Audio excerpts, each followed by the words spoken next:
তার জন্য দোয়া করবেন এবং ধানের শীষে ভোট দেবেন।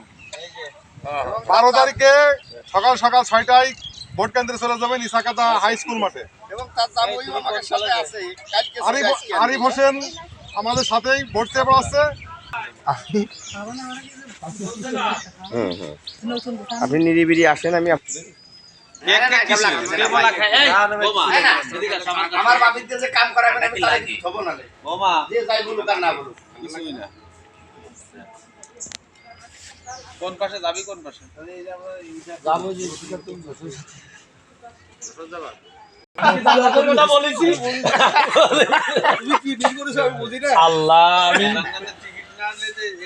বাবা দোয়া করে দাও, তোমার কাছে ভোট করছি না, দোয়া করে দাও আমরা অবশ্যই।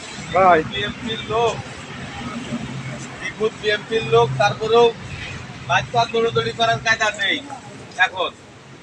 এই জন্য মোটামুটি কায়দা আমরা এলো তার কাছে একটু আসলাম সবাই মিলে। দোয়া করবেন, আপনি একটু দোয়া করে দিয়ে। হ্যাঁ, 5 নং হাজরাপুর ইউনিয়নের সাবেক সভাপতি বাহার ভাই চাচা ছিল, বাহারুল ইসলাম বাহার। এবং টাইমি ভাই হলো ভুলে গেল এবার ভোটটা মত হলো 12 তারিখে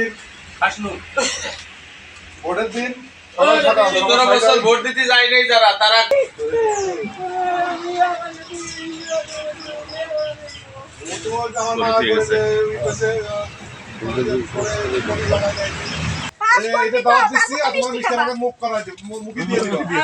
মুখে দিয়ে দেবো। 12 তারিখে